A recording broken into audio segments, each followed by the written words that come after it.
Hello, my dear friends. This is Rabbi Aharon Dobinsky coming to you today live from the holy city of Yerushalayim in the beautiful country of Israel. I'm back after 30 days of rest, courtesy of the wonderful people at Facebook, putting me into their jail. But now I'm back. So we're going to start where we left off. We were talking about Mashiach before, and I want to talk about it again. Not in great depth, but I want you to be aware of things that we need to be aware of when we talk about this. Everybody goes, I'm ready for Mashiach. I'm ready for Mashiach. Are you really ready? I mean, I know you're ready for what Mashiach brings. Let's face it, who wouldn't be? Although right in the beginning, pretty much all you're going to see is the fact that instead of Israel being on the bottom, Israel will be on the top. Aside from that, you still have to go to work. You still have to pay bills. You still have to raise your kids. You still need to do all the things you do on a day-to-day basis. It's not going to go away.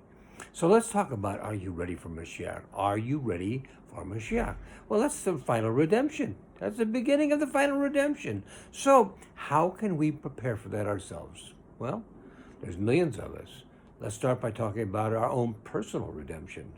Let's talk about the fact that we need to clean us up for who we are and what we need to be. Now, I hear people all the time talking about, I should have done this back then. I would have done this if I'd only known. But I could have done this, but I couldn't. At the time, it just didn't seem possible. Okay, these are three terms I would like you to take and throw them out the window. Should have, would have, could have, and I'll tell you why. One, they are all past tense. If you don't have a time machine and you can't go back in time, there's nothing you can do about these things.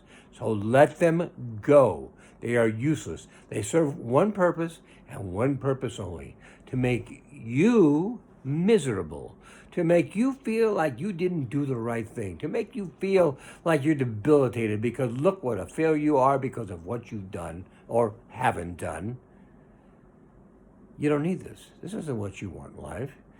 Experiences are good for you. Good experiences, bad experiences, any experience is good. But I want you to start thinking about this. Take the lesson, leave the experience. Why? You don't need the experience. It's excess baggage, and it will hurt you, it will slow you down, it'll keep you from doing the things that you are meant to do in life. You don't need that baggage with you. What you need to do is you need to learn from the experiences. If you had a bad experience, fine, you had a bad experience, but you learned something from it. If you didn't learn from it, it was a wasted experience. If you learn from it, then you can use it in the future to do a better job. And while I'm on this subject of experiences, let me say to you, it's much better to learn, well, maybe not much better, but a whole lot less painful to learn from others' experiences than from your own. Your own may be more poignant, but you can look at others and say, wow, that was a bad idea. I don't think I'll do that. That was a learning experience. It saved you the pain of the experience, but gave you the lesson. And that's what you want, the lesson, not the experience. The experience in most cases is a waste. If it's a good experience, great, enjoy it for a while. But the fact is, if you do that, you're just using something that's not helping you move forward. It's the lesson from the experiences that helps you make you move forward. So there's a lot of people come to me and say, Rabbi Aharon, I don't know what to do. My whole life, I haven't done what I know I should be doing. Worse, there are people who don't even realize that. But let's talk about the people who do realize it. I haven't done what I should be doing. What haven't you done? Well, I know there's 613 mitzvos that I'm supposed to be doing, and shoot, I can hardly get past the 7 Noahide mitzvahs, let alone 613. I don't know that I get more than a few past that ever. Well, you're talking again, past tense. That's where you were. It's not where you are. If you're listening to this today, you're listening with an eye to what can I personally do to change where I am. And there's a lot you can personally do to change where you are. It's very difficult for somebody to go from nothing all the way to doing everything. I'm going to tell you, it's a debilitating experience. It's too much. You know, you watch all these martial arts movies and you see a guy and he's fighting 15 people, one guy. Does it happen? I'm sure it probably does. However, you'll notice if you look very carefully, he doesn't fight all 15 at once. He fights this guy, and then he fights this guy. He goes for the toughest ones first. This could be a lesson for us. Maybe we should go for some of the toughest ones first. Or, better yet, do yourself a favor and go for some of the easier ones first. Why? Because it'll give you a sense of accomplishment that you got past them. Learn one, move on to the next. Learn that, move on to the next. Better to do that than to try and learn 613 and do most of them haphazard or wrong. Because that's an experience you don't want. Your whole idea is to become a better you. In order to become a better you need to learn the mitzvos and you need to do them. Eventually. If you're the kind of person who is just like I was about Shuvah, you come back and you say, gosh, look at all the things I didn't do. We talked about that.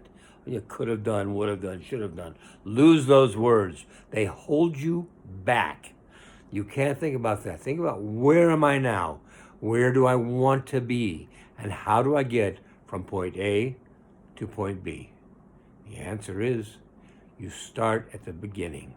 You start with a mitzvah, something that you can do, and you add another to it, and you add another to it, and you add another to it, and one day you look back and you say, wow, do you know, I'm not doing all the mitzvahs that I want to do, because I should tell you in the beginning, there are 613 mitzvahs, but a lot of them are only if you are a farmer.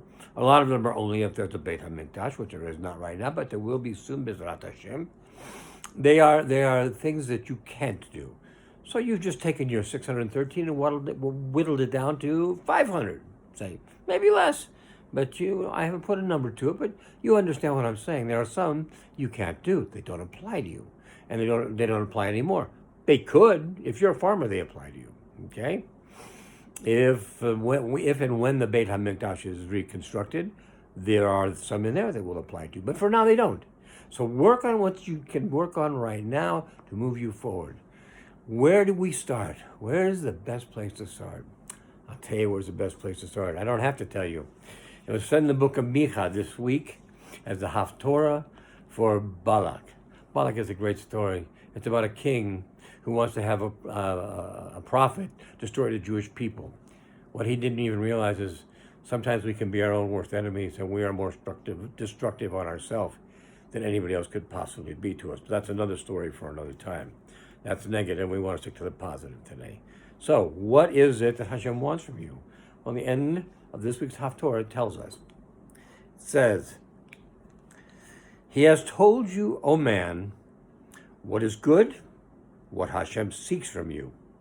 Only, and I would emphasize the word only, the performance of justice, the love of kindness, and walking humbly with your God. Humbly is tough for a lot of us today because that's not how we were raised. We were raised to have a good sense of self-respect and a good sense of self-esteem. And there's nothing wrong with that. Self-esteem is just fine. Self-esteem says, I'm a creature of Hashem. I was created by Him. And there's some things that are special about me that He's given me to take care of. Takes nothing away from you, however. You also are a creation of Hashem. And therefore, you have special things as well that you can use. And that is self-esteem. And it's very healthy. What is not healthy? Egotism is not healthy. It says, I am a creature of Hashem. I have special talents that put me above you. I'm better than you. I can do more than you can do. That's not humbly, my friends. Not humbly at all. We want to be humble about it. If Hashem gave us special talents, they're not for us. They're for us to use in the environment in which He placed us. We're here for a reason. You're here for a reason. I'm here for a reason. Your next door neighbor Nathan is here for a reason. Every one of us is here for a reason, and we need to concentrate on what our reason is to be here. That is our personal redemption. And if we all work on our personal redemption, well then, the redemption of the world, the final redemption, is just going to be that much closer, which brings the coming of Mashiach Tzidkenu, and the third, Beit HaMikdash B'Mei Rav Yomeinu. My friends, have a great week. B'ezrat Hashem, I will come out with more shiurim if you like this one sooner than I used to. They may be shorter, they may be on a daily basis. I'll let you know about it though. Have a great day, a great week, and we'll see you again next week. God bless. All the best.